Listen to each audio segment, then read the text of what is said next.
Hi, everyone. So I'm Stephanie of the Stephanie and Pat Pair. We do this really cool content series called Drive Stats. And Drive Stats is at Backblaze. We run data centers. And we've been tracking the failure rates of those hard drives for about 13 years now, which is pretty cool. And if you were a Backblaze customer, you would be storing your files in our cloud. And it is all these hard drives. So we love talking about it. Did I not turn it on? Turn it on. There we go. All right. So, meet the Drive Stats team. I'm Stephanie. My title, as I was just saying, is not very impressive. I'm a writer. But what I do at Backblaze is a lot of technical storytelling. But Pat is our chief technical evangelist who carries on with the other half of my stories. So, as I was describing just a moment ago, I do a lot of your big picture stuff, data analysis, talking about the overlap between data centers and temperature and power, all that good stuff. And Pat digs in on technical how-tos. Let him introduce himself. Yeah, so I'm Pat Patterson. I have the marvelous title of Chief Technical Evangelist. Stephanie's work is more impressive than her title, and I'm kind of the other way around. So, but I write code, write articles. Basically, my job is to explain how things work to hands-on technical professionals. So I don't see myself as a marketing person, I see myself as more of an educator. I was a developer for 10 years before I did this, and I've been doing this for 21 years now, which is rather alarming, really. I mean, impressive. But we team up on Drive Stats. I do most of the data engineering side, so getting it to the point where we have those tables that you'll see in a few minutes. And then Stephanie focuses on interpreting that data, comparing it to the past results, pulling out the trends, and so on. Yep. So it's a lot of fun. Yep. All right, let's get started. Jump in. So just to give you an idea of what we're doing today, so we're going to talk about hard drives. And contextually, everybody's been saying, oh, the hard drive's going to go the way of the dodo. We've got SSDs now. But the truth is that hard drives still make up the majority of data center storage worldwide, and in an era right now of massive data growth, this is a huge deal, right? So we're going to talk about that. We're going to talk about some stats. We've made some really cool upgrades to the data engineering side, which is something Pat's going to demo for you live. We love a live demo. And then we're going to talk about how long hard drives last, and a little bit more about like SSDs and HDDs and how they exist in a data center. So let's talk a little bit about the state of data right now in our life. This is a map of power in data centers in the United States. Okay, this is data that comes from 2024. And this shows you, when you're buying data center space, you do it by power. So when you look at something like this, where you have large concentrations of power, you know there's a ton of data centers there. This is a very power-heavy operation we're doing at all times. But of course, the United States isn't the full story, although traditionally about, what is it, 50% of the world's hyperscalers, so AWS, Google, everybody like that, have been here. This is what the international market looks like. This is 2023 data, so that's really important given the growth of data centers recently. But it gives you kind of an idea of where other data center regions are. You can see some of these hotspots. So there's a lot of compliance related reasons that there are data centers in Europe specifically. If you've ever heard of GDPR, it tells you about data storage privacy and all those good things. So you've got stuff like that happening, and then similar story in APAC, right? So there's interesting developments happening in this front too. If you pay attention to anything that's happening in the Middle East or even in Latin America, there's going to be more development around this soon. It has a lot to do with our ability to get cheap power. By the numbers, this is how much data we're looking at. In 2024, the data created, copied, and consumed was 149 zettabytes. Putting that in understandable numbers, that is 1,000 exabytes or 1 billion terabytes. Since we talk about hard drives in size of terabyte at the moment, right, because they're getting larger, we're going to go ahead and talk about it in terabytes. And then just digging a little deeper there, as I mentioned before, about 80% of data storage in data centers is still on hard drives. So that's your spinning disks, right? Old, reliable. And there's a lot of good reason for that. This is where Drive Stats comes in. What is Drive Stats? Since 2013, we've collected and published these stats. It's in an open source database that lives on our website. You can go to it right there. Every quarter we update. We collect smart stats from our drives every single day. So this is a huge data set. We have recently started maintaining an Apache Iceberg table as well. Iceberg table. Do we still do that? Yeah. Okay, great. Pat's going to talk a little bit about why that matters. But if you're wanting to do your own projects, this is where you would go download it. And if you do, let us know. We love hearing about everybody's projects. We were recently talking with some folks from England who are doing a whole paper, and they had a bunch of questions about the data center or data stats, and we talked to them for well over a week. So it's going to be cool. Annualized failure rate. What is this?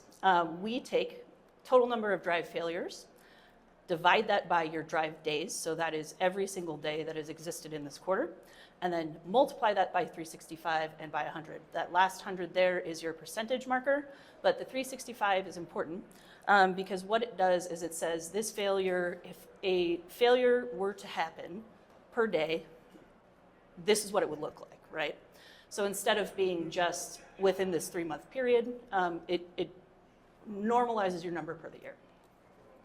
At a high level, we've got 6 data centers in 4 regions. So that is about 5,000 storage pods.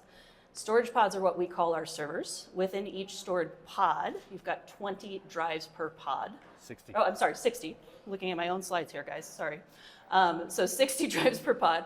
And then you have, so that means about 320,000 hard drives at this very moment. Our pods, like I said, collect stats. They write that XML to a B2 bucket. That's our cloud storage, of course. Java app converts that XML to a CSV. We ingest that into Snowflake, which is a data warehouse. And presto bango, you have analytics. Generating drive stats. We'll let Pat take over here. All right. Awesome. So, everything's based on a tool which who works with hard drives and is into this stuff? Okay, so you've undoubtedly heard of SmartMon tools. So this is how we get those smart stats from the drive. So SMART, it's an acronym, isn't it? Yeah. It actually stands for something, and Yes. nobody ever remembers No. what it is. Yeah. I mean, I've written an article about it and I've forgotten. Yeah. So basically, like drives have about 150 metrics that they can tell you, and you can say to a hard drive, "Give me the smart stats," and they are things like number of uncorrectable errors, power on hours, maximum temperature that the drive has experienced, all these statistics, these metrics for each drive are collected by this SmartMon tools. And then we have a C++ app that puts together some other attributes. So things like the date, the drive serial number, the drive model, and so on, and drops it into an XML file. And by the way, one of our values at Backblaze is transparency, and we've always talked about this. And so we talk about this in quite a lot of detail in a couple of blog posts there, but just Google Backblaze Drive Stats deep dive or whatever, and you'll find it. So one of our engineers created this marvelous diagram with ellipses and arrows, which I'm going to step through. No, I'm not. But it looks cool. It's like, hey, I did some work. But so we gather these statistics, as Stephanie mentioned, that they go from XML to CSV, and we push them into Snowflake. So a data warehouse is like a big database, but there's some key differences. So if you think about a relational database, like Oracle or MySQL or so on, they're very much optimized for row-by-row data. So you're, say, adding transactions to a table or adding customers to a table, and quite often you want to go to a particular row based on an index and pull that row back. So you might want to pull back a customer based on their customer ID, and you want their name and address and everything to do with that customer. That's great for operational databases, things like logging transactions, things like appending rows of data. When we actually come to analyze that data, quite often we're doing things like looking at all the values in a column. So I want the sum of this column. I want the minimum and maximum values in that column. And that pattern of access is very, very different. So we have this idea of data warehouses that are oriented around columnar access. And we'll see in a minute that this is very, very efficient for this kind of data. You can do a lot of compression and so on when you're organizing the data by columns. So there are many, many choices. We happen to choose Snowflake, a very popular cloud data warehouse. And this is what some of the raw data looks like in the Snowflake web UI. So the pod, so this is the identifier for the server, the date, which cluster it's in. So this is in our original cluster 0. Pods have a serial number that only these ones are set and so on. But you've got things like there, maximum drive temperature, CPU usage for the pod, and so on. So these are some of the raw data.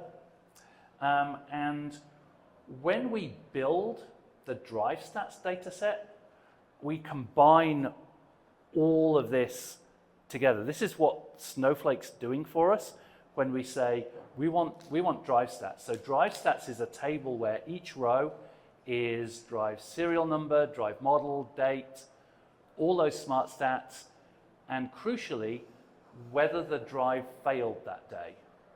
Almost all of the values in that column are 0. Some of them are 1s. And in order to compile those, what used to happen, so has anybody been to a previous version of this talk in previous Def Cons? Okay, so previously, our colleague Andy Klein, who's now retired and gone off to play golf, did Drive Stats, and it had evolved as a very manual process where Andy would go and cross-check JIRA tickets for that said this drive was taken out of the pool. Did it actually fail, or was some operational reason we swapped it out, whatever, in order to make sure the data was all clean. But now we kind of have like this, oh, there it is, JIRA ticket. So we're aggregating data from JIRA and other operational systems into this view of the of drive stats. I don't know, this is great. Source drive stats dynamics, so this source drive info. So this all rolls up into the table we'll look at in a minute. So traditionally, historically, we have published that data as zipped CSV files. So if you go to that backblaze.com/drivestats, there's like a zip file for every quarter going back for 12 years. Yeah, 2013. First couple of years, they're annual, and then the zip files got too big. And that's cool. CSV, very accessible format. You can pump it into any database system. You can open it with Excel. It's kind of human readable, but it's really not efficient for running analytics. Okay, to kind of sum that failure column, we would need to read every character of the file because it's laid out row by row. So there's a file format called Parquet that is a columnar file format, and rather than being ASCII, it is binary. And you can get really good compression with columnar data, because if you think about that failure column, where it's almost all zeros, you don't have 0, 0, 0, 0 1,000 times in the encoding. You have run length encoding, so it says there are 1,000 zeros here, and suddenly you're only taking up about 4 bytes instead of 1,000 bytes. So it turns out that this is very efficient, and it's become kind of the lingua franca for cloud analytics. So Parquet is the file format, and then Iceberg is a table format. So Parquet says, okay, this is how you organize the data file by file. Iceberg says this is how you take a collection of those files and treat them like a database table. And then we use a tool called Trino, which is a SQL query engine, to run arbitrary SQL queries against these files which are stored in Backblaze B2 in the cloud. The snake is eating its own tail. We're storing our metrics in the system that we're measuring. Inception. I love it. So yeah, and this is my favorite bit, and also the most nerve-wracking, because I'm going to show you live how this stuff works. So, unlike yesterday, I'm not going to show you my email folder and calendar. I have this app, this SQL engine, Trino. It's running in Docker. It keeps its metadata in MariaDB, so a fork of MySQL, and it uses this Apache Hive metastore service. But basically, Trino is the main thing here. So what we can do is we can get a CLI, and how is that looking at the back? Shall I make it a bit bigger? Is that better? Okay, cool. So we're in here. So if we say describe drive stats, this is it's one table, and you can see here date, serial number, model. Oh, capacity, drive capacity, really important. Whether it failed, and then all of these smart stats, smart attributes. And then way down the bottom, we also added some more metadata here. So which vault? So in the way that our system works, you have 60 drives in a pod, 20 drives form a vault. And so when you upload files, they go to a particular vault, sharded into 15 data shards and 5 parity shards. So that's what a vault is. And so we have like what vault the drive is in, what pod it's in, what data center. So we can do some really cool analytics now for do drives behave differently on the East Coast and West Coast? Do our particular positions in that pod more likely to fail? Maybe they're closer to the power supply unit. Maybe it's a bit warmer on that side of the pod. All of this information is there for our analysis. So 197, it says rows there, but each row is a column. 197 columns in the data. So very, very cool. So like the first thing we want to look at is, okay, how much data have we got? And we talk about drive days. A drive day is a drive running for 1 day. And so 621 million drive days of data. So there's 621 million rows in the database. And then, okay, what time period are we talking about? So I'm going to get the min and the max date and also do a nice little formatted calculation here. So it takes a little bit longer to get this because it's actually got to go and scan through that date column. But considering it's got 621 million rows, it's pretty efficient. And I've got this character view, but I can also, I wasn't fast enough.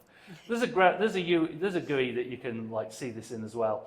But so we started collecting data in April 2013. And so our cutoff for the last quarter was 30th of June. Now this is just because I created a view on the data set with the data up to the end of the quarter, because that's how we do our analysis. In reality, if I went back to the actual source thing in Snowflake, that would show yesterday. So that's 12 years and 2 months of data we've got. And we can look at other cool things. So how many drives were we operating back in 2013 compared to today? So, 21,000 in 2013, 321,000 today.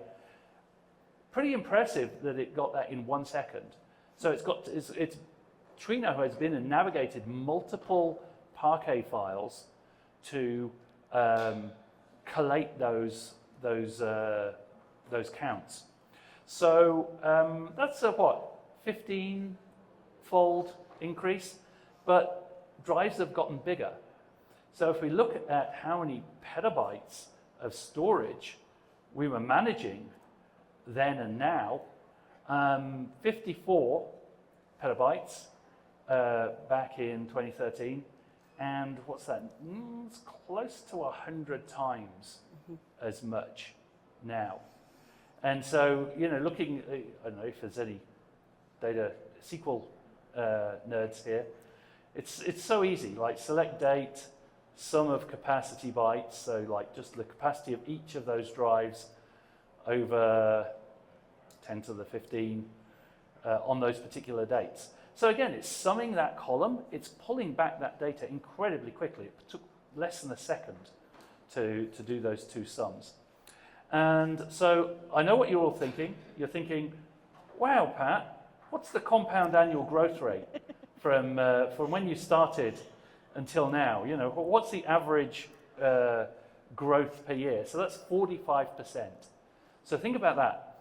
45% per year for 12 years. That's the demand for storage, and why we've got 100 times as much storage as we had. So there is all kinds of fun here.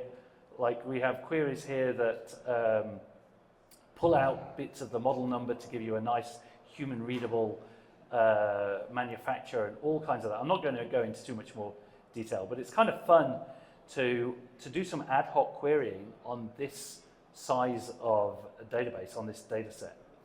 And the really cool thing is you can do this yourself. So if your imagination has been sparked and you're thinking, what could I find in that data set, in those 621 million rows? I wrote a blog post, Iceberg on Backblaze B2.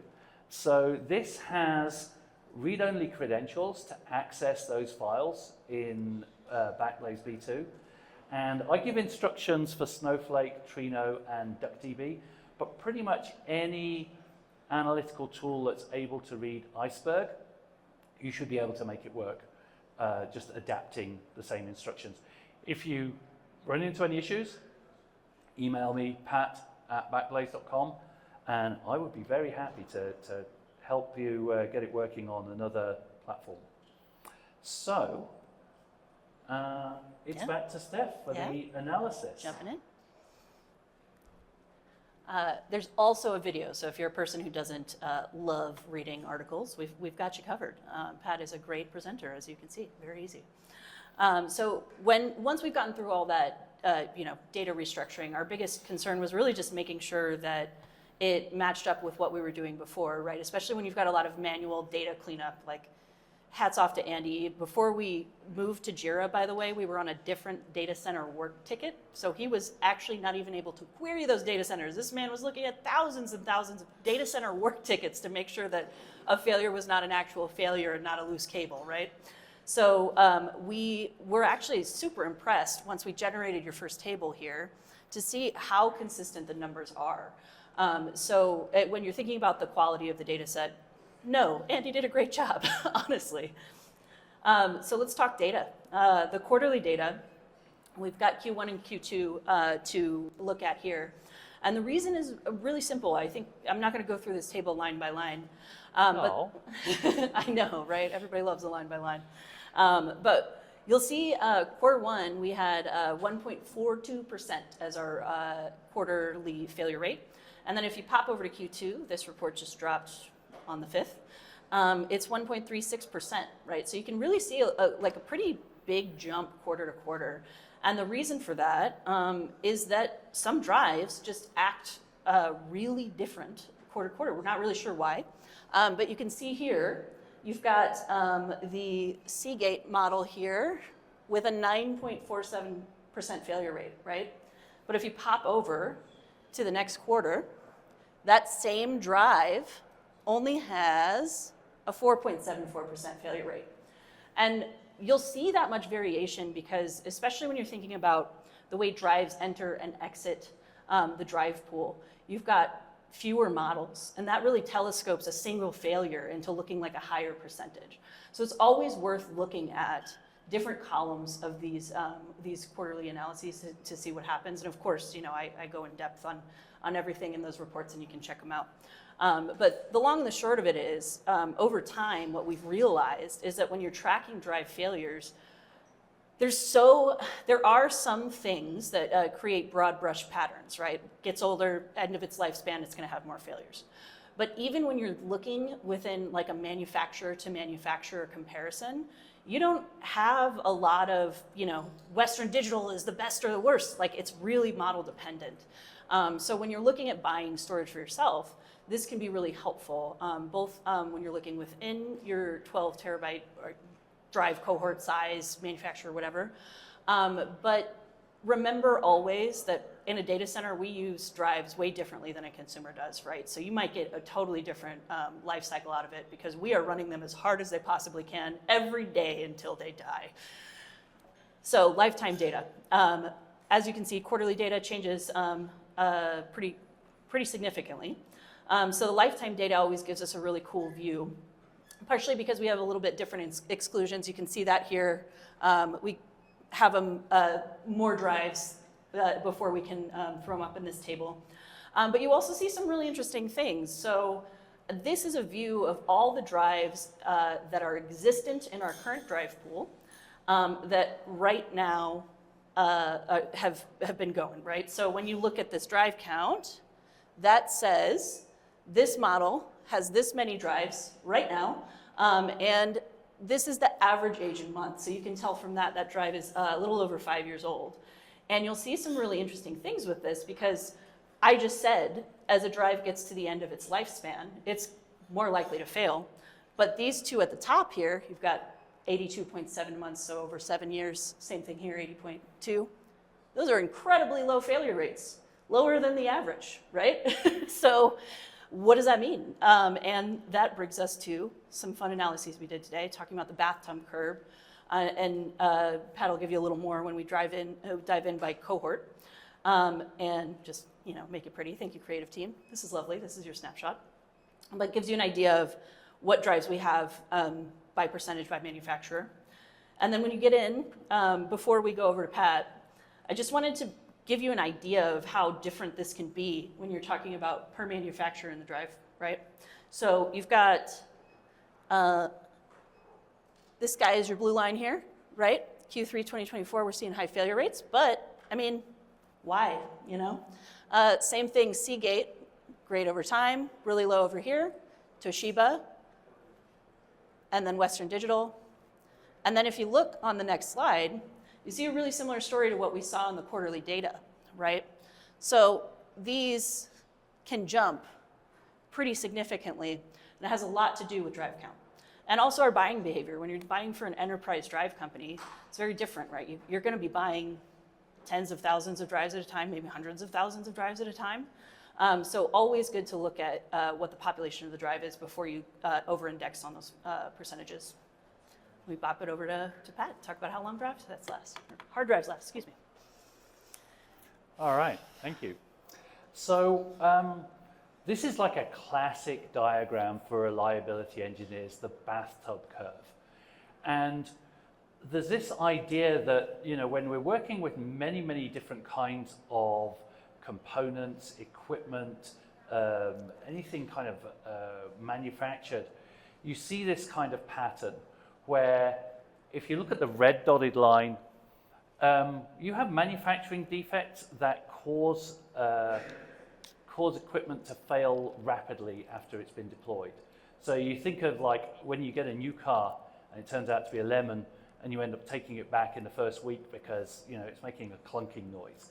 So these are faults that are kind of inherently there and show themselves quickly, these infant mortality failures. And then as time goes on, you have just a random failure rate. Just over time, anything mechanical can break. There are many reasons. Maybe it's been mistreated. Maybe it's like had a little more wear than its peers. And you have this green line of just a constant background failure rate. But then as equipment ages, we see the failure rate rise because components are starting to wear out. And this is particularly true for hard drives because remember, they are spinning disks. They are moving all the time. And well, our hard drives, Yes. we do not spin our hard drives down. They're spinning all the time. The heads might not be scanning across them all the time, but they're certainly spinning. So we do have this pattern of increased failure rate when equipment's introduced, kind of things settle down for a while, never to zero, but a low failure rate. And then as you get into this wear out period, it rises. That gives us the blue bathtub curve. And we've actually taken a look at generating these curves from that data, from that data set. We first did it in 2013, and when we did it the first time, we hadn't been collecting data for 4 years. So what we had to do was look at the power on hours, at the beginning of the data set, to see how old each drive was. And then we looked at how they failed over the next year. And you see the blue, it's pretty pronounced. The first 18 months of a drive's life, they're failing at, between 3 and 10% per quarter. Each of these lines is a quarter. And then things settle down for a year or so, and then we're back up to high failure rates. In 2021, we repeated the exercise, and we found that actually there wasn't such a pronounced front edge to the bathtub. There's variation here in the red, but there's still, wow, at the end, these drives are wearing out hard after 7.5, 8 years. And then when we did it this year, it kind of followed a similar pattern, but it's kind of longer. We see over time that drives are lasting longer. You can expect a drive view by today to probably last 8 to 10 years. And that certainly wasn't the case 12 years ago when you were seeing like these really high rates coming into 4 years. It's significant to know here as well that we have changed our drive management practices over time. So when we say you can get all the way to 10 years without a failure, that means we've retired drives that have never failed, right? Because there's a question there of like, oh my God, if my drives are getting older, I have 100,000 Seagates that are over 8 years old. You just don't want to have a situation where all those fail at once. So when we see this end where there's a high failure rate over here, there's a whole population of drives just never failed. It's pretty cool. Yeah. Yeah. Yeah, when we say we kind of run the drives to death, that's actually a lie. It's a little bit of a lie. Because we do say, okay, we're going to take these drives out of service. And I'll actually get onto that when we talk about our old friend, the Seagate 4 terabyte. So right now, in fact. So this is, if you do a sorted table of drive model by count, Seagate 4 terabyte is at the top, this DM000 model. We first installed 45 of them in May 2013, and by a couple of years later, they made up more than 50% of our fleet. Yeah. And many of these drives have exceeded, 8.5 years. And in fact, when we've retired them, it's usually been because we want to make more efficient use of that space in the data center. Because if you think we've got pods with 4 terabyte drives, and say at the time the current technology is say 16 terabytes, you can get 4 times as much storage in the same floor space and power consumption. So at times, we've actually taken drives out of service just to get more storage into the same space. And so what you can see here, this is the same kind of chart. Again, there's a little front lip to the bathtub here. Things settle down quickly. And these things go and go and go and go. And then it kind of goes wild at the end. Well, if we overlay the drive count, we can see why that is. Because we've got big population of drives that are contributing to the failure rate over here. And then this is, the population reduces. So these are the ages of the drives for these failure rates. So it's like, okay, you've got like natural attrition here. I think here at about 4 years, we replaced some. Again, another of these kind of gradual dips, and then it's okay. These are getting old now. We really have to take them out of service. So the effect is that as the drive count falls, this failure rate gets more chaotic, because just a drive failing one quarter rather than the next makes a huge difference, makes a huge spike here. So don't pay too much attention to the end here, but it is possible to kind of like,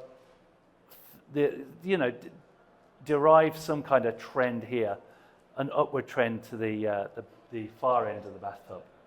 And the interesting thing here is, I'm going to extemporize now. This is not in the script. I've had statisticians talk to me about, okay, well, why can't you model this thing? Why can't you kind of look at all the data you have, and maybe at this point you can project what's going to happen in the future? And the problem is that each of these drive models, so not even manufacturer to manufacturer, model to model, have different characteristics, different lifetimes. So we always know there's a bathtub. We never know how long the bath is going to be. So we literally have some certain drive models, and they've like failed years earlier than we expected, because it was just not a good model. It was a lemon. So our current cohort, we did some analysis on the 20 terabyte plus drives. So these are the latest, greatest, and they haven't been around for long. So for this Toshiba, 11 months of data, not much of a trend there. Is it? We can maybe say, okay, the highest point was right at the beginning here. There's like some brand new drives that almost dead on arrival, and then it settles down. But numbers. This one's much more interesting to look at, because there's a clearly discernible trend here of high mortality, 1.2%, 1.5% in the first couple of months of introduction, and then things settle down. And this drive count, it has this shape because these are drives that we're rolling out. So we've got lots, we've been introducing them so many per month for the past couple of years.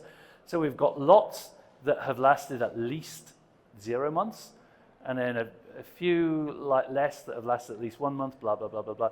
And then over here, these are the drives that we've just rolled out just before we took this chart. So pretty interesting to look at a single drive and see that pattern. And then the Seagate, 6 months again, who knows? It's higher, it's kind of oscillating around 2%. Could be less reliable, but is there enough data to make a determination?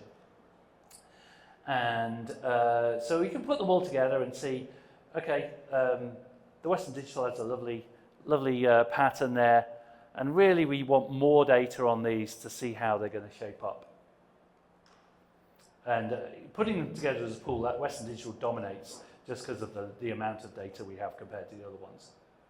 Now, if we go back, and by the way, we included these tables so that if you do go and download the PDF, you can stare at these at your leisure.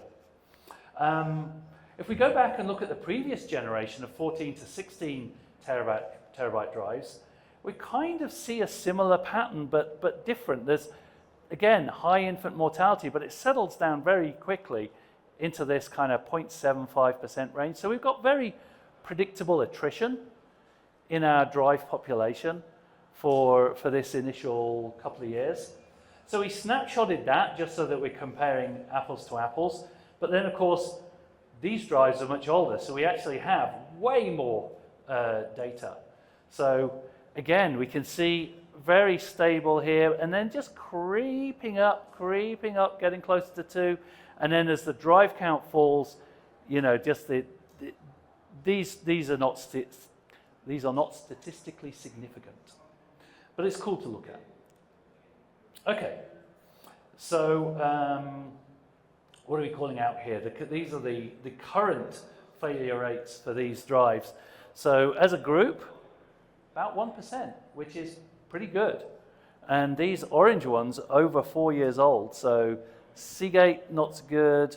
Toshiba, middling. These Western Digitals, 14s are great. currently this crop seems to be pretty reliable. Okay, Steph, tell us about solid state storage. Can do. All right, so in addition to, hey, what manufacturer is the best, one of the things we often get is, why don't you share statistics about solid state drives? I love answering this question because it gives us the opportunity to talk about, how the technologies are fundamentally different. So right now, hard drives, as we've said, still make up the vast majority of storage. And the reason for that is that you get a ton more bang for your buck as far as actual storage goes, right? So we're still at $17-ish per terabyte, and whereas SSDs are about $112.50 per terabyte. But there are instances where you might want better performance. So you can see the latency, the throughput on solid state drives is significantly different as well. But when you're talking about moving data drives, keep using these as storage drives, you don't always need that kind of speed. So when do you? Well, this led to, first, we did try to share SSD stats at one point. Right now, we largely use SSDs in our data centers as boot drives, right? So they tell other drives what to do. The problem with that is that some of these drives have a population of like 3, right? So if one of those fails, all of a sudden you're like at 100,000,000% failure rate. It's insane. And I think we did a really good job of contextualizing, the problems with reporting on these when we shared the report. So if you want to go check it out and sort of see if there's anything significant for you in the data, please do.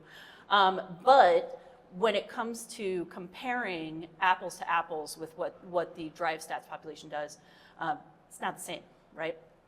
So we have started using SSDs. Since that first report, we've started using SSDs in some capacity in our data centers for storage. What we've done, so Pat talked a little bit about the fault structure, how you have 15 pieces of a file, 5 parity shards, and that lets you rebuild a file if you have any one of those pieces, essentially. But when we don't return, if you were to upload a file to Backblaze, we're not going to tell you that we've got it, you're good, until all 20 of those parts are written. And when you are thinking about how files get routed and then stored within our data center, empty pods or empty storage servers actually get more of the traffic than other ones, right? So if you have a bunch of small files you're trying to upload, we're going to fill those biggest servers first, because what our system knows is like, hey, this guy's got a lot of available storage, like send him stuff. So that means that when you're trying to write to Backblaze, that can be a really long time you're waiting. So what we did is create essentially a caching layer where we will write your file, especially if it's a small file, to an SSD. We'll tell you we got it, and then you will have confidence because it meets all of those standards for parity. And then we will move it later. So as you can imagine, that is a very different use pattern than a boot drive. Oh my goodness, it is so different. So if we were to release statistics about our SSDs today, you would be looking at completely unintelligible numbers. We are doing a lot to figure out how we can track them, and that's when you get into those, you saw in the metadata, some things that we can track, like where things are in data center, pod ID, all that good stuff. So potentially room for it in the future, but at the moment we are like, we can't stand behind those numbers. And that brings us to the end of our presentation. We'd love some questions. Anybody? Yes. Do you think you've had any impact on behaviors by manufacturers, and have they complained on various things you've done? Do you want to repeat the question for the tape? Yes. So great question. Have we impacted drive manufacturers, and has there been any repercussions for said situation? If you know anything about enterprise drive writing, these are very complicated, delicate relationships, right? Everybody needs them. There's only a limited amount. You're getting in line. The gentleman in our company who has this job, I respect so much. I've heard tell, Andy told me that one of the earlier, when we first started releasing this information, one of the earlier conversations he had was like, he was at a booth at a trade show, and like somebody just casually came up and was talking to him. So I know that there have been conversations. You've got, I think, a better story though. Yeah, so I can't remember if we've in the past named the manufacturer. I'm steering away from that one. One of the manufacturers wrote us a cease and desist letter. This is my understanding, my recollection. And I certainly know that Andy Klein was deposed by this manufacturer's lawyers and had to explain that we are merely reporting our experience. There is no malice. There is no untruth. These are our observations of running these drives in a production setting. So, if you want to make the numbers better, make better drives. So, No. no, not on the tape. We can talk about it later. But even at our size and scale, we are something of a minnow compared to the hyperscalers, and so I don't know. It's difficult to say. We buy from. I mean, there's 3 manufacturers left, right? Toshiba, Seagate, and Western Digital. And we buy from all 3, and we validate the drives, and we have a good idea of the performance. We wouldn't necessarily buy the same drives as you would, because if you're running a NAS, it's a big load of hassle when a drive fails, right? You've got to take it out, you've got to restripe it, you're at kind of like reduced reliability for a few days while you're doing that. We, in our data centers, maybe have like half a dozen drives fail a day. And so if we want to say, okay, we can save a bit of money by buying this drive, which we know is going to be less reliable, but we save enough that going from changing 6 drives a day to 10 drives a day, we don't care.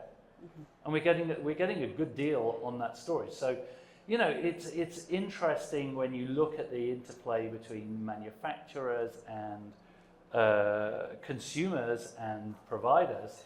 Like, there are different patterns there, and I don't know if we influence their behavior. Maybe they don't tell us. Yeah. They won't admit it. I mean, quite interestingly, like there's already a little bit of a feedback loop that we have that consumers don't, which is that we have enterprise drive warranties, right? So up until 5 years, they're going to kick us a new drive if they see model failing, especially significantly. So when we do get a lemon of a model, yes, sorry, terrible at mic control today, y'all. But when we do get a lemon of a model, it's immediately apparent. So I know that there are certainly ways that we test and validate drives that we have conversations directly with manufacturers. Yeah, that's as much as I can say. Yeah. Which there's certainly been firmware issues where we've been in deep discussions with the manufacturer because they just have not been apparent until the drives were being run, not partly at the scale and partly the way that we run them, like spinning them 24/7, and we bring a new vault into service and that gets all the new traffic. So those heads are really working hard. And incidentally, I thought of this while we were talking earlier on about, as drives age, just the natural access patterns, as data ages, it's accessed less often. So just the head movement on those drives tends to settle down over time. So, that's, the traffic in our data centers is going to the newer drives. And again, these are patterns that you won't see with your 5 drive, even 10 drive NAS.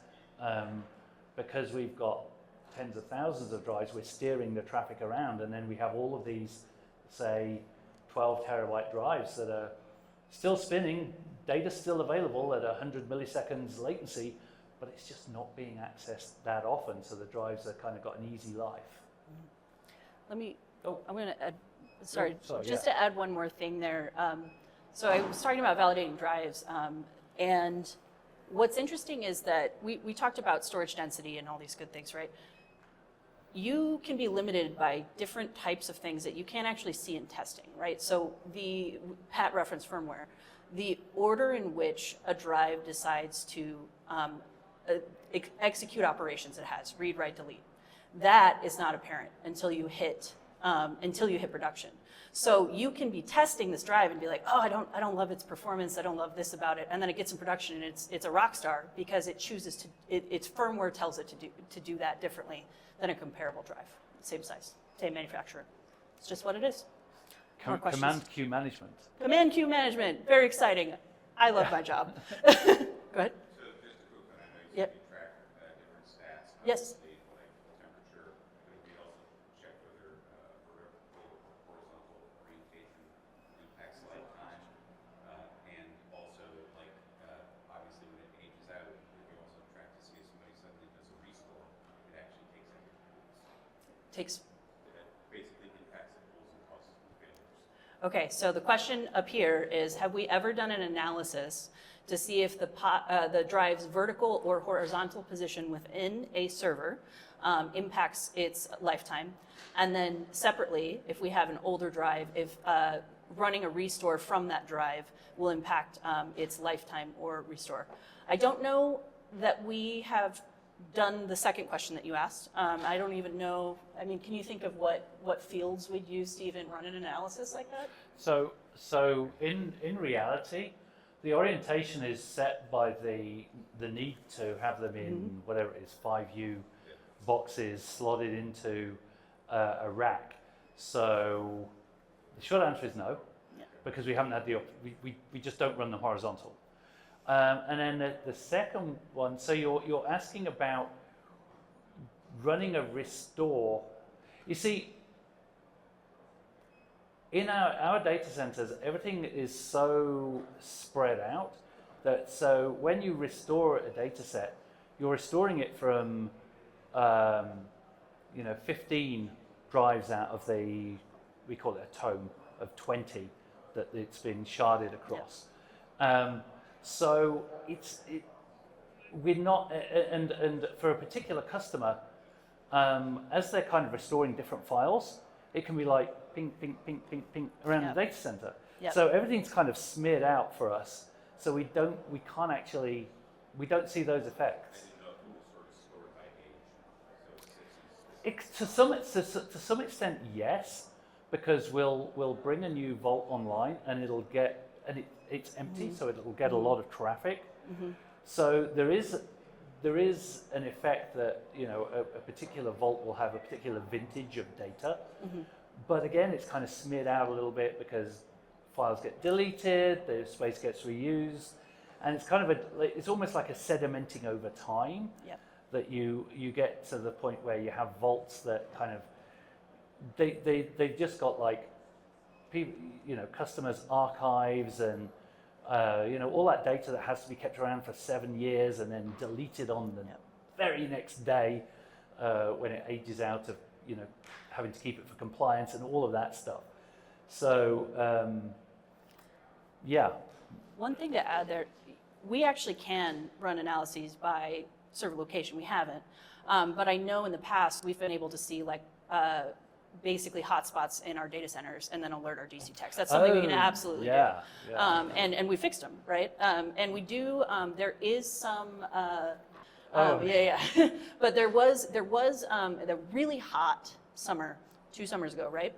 And we did have drives that exceeded their allowed temperature, right? So we have a pool of drives we're actually watching. We got a real world experiment happening. It's awesome, right? But what we found is that when they came back online, they were actually performing more or less the same. So we're kind of like, let them ride, see what information we can get, particularly because it's not a huge set of drives, right? So we're covered by redundancy and all that good stuff. Yeah, over here. So you guys drilled a little bit into my question that I had. Sure. You had mentioned earlier that you have so many drives, so many different locations that you might have an ability to tell, hey, do drives fail more at night, during the day, in summer? Oh, data access patterns. The earthquakes on the West Coast every once in a while, and that affects our drives. So what kind of weird stats? I'm just curious. we make this data available to you. Go nuts. You know, the potential is there. We've done some of those analyses, mostly around things like temperature, operating temperature, and so on. I don't think we've ever looked at West Coast versus East Coast specifically, but because we haven't been, those are fields that we added relatively recently. So that, physical like location. 4 quarters That's or so ago. Yeah, just in the past year or two. Yeah. So probably need a little bit more data to get to the point where we can start saying, okay, let's slice it this way and see what happens. You know, one of, like I mentioned earlier, one of the interesting ones is the drive's location within the server. You know, is that significant? You know, is there a correlation with failure? But you need a lot of data to get statistically significant results. But we do have a series called Network Stats, run by a gentleman called Brent Nowak. He's brilliant. He's done webinars with Pat, actually, and he identified a bunch of our data access patterns. So traditionally, if you know anything about Backblaze, we were largely a backup provider. Now we do way more cloud object storage, application storage, all that good stuff. So things like people run backups at midnight are absolutely visible in that data. So please, again, make the data available, go nuts. Yeah. And then in the middle? I tend to use drive stats to identify like bad batches of drives that you want to preemptively remove from the fleet. Yeah, no, there have definitely been instances where a particular drive model has revealed itself to be unreliable, that we've picked that up through drive stats, and that's prompted, you know, a deep dive to say, okay, do we need to rotate these out? So yeah, that happens. Yeah, in the back. Relative to the amount of drives that are in the system, so like, how many drives do you need to have in operation for you to believe that the statistics presented have any real impact on decision? Right. So the question's like, how do we decide that the results are statistically significant? Essentially, yeah. So if I was to backspace like crazy through the presentation, or if you look at the tables on the blog, what you'll see is that for those quarterly and lifetime stats, we set a cutoff to say, okay, there has to be over, say, 500 drives in operation, and we have to have seen at least 100,000 drive days of activity.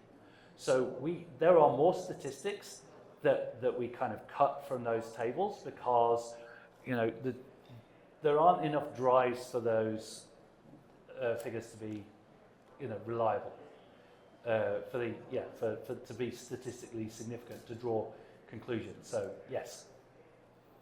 Okay. Yeah, again in the middle. Do you have a feeling for how far off we are from the break-even for data density and power costs for SSDs versus steady disks? Ooh, the $64,000 question. When are we going to break even for SSDs and hard drives? Oh. Well, not soon, because what is it? 6 times more expensive per terabyte. Have you But factored in like power and space in the data center? yeah. Oh, yeah, for sure. I mean, you better believe we have people staring at those numbers constantly.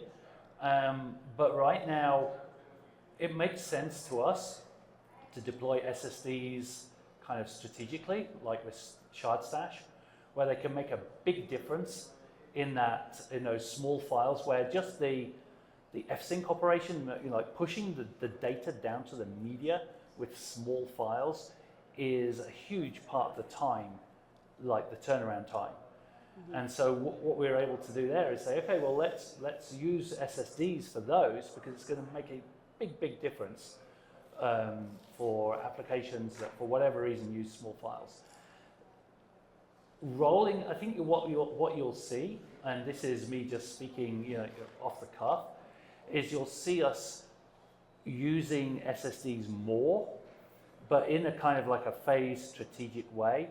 Maybe one day it'll be the case that, you know, we turn off the last spinning disk and our data centers are much quieter and cooler and everything else. But, you know, I gotta say, looking at the, you know, the trends so far, that day is still pretty far off.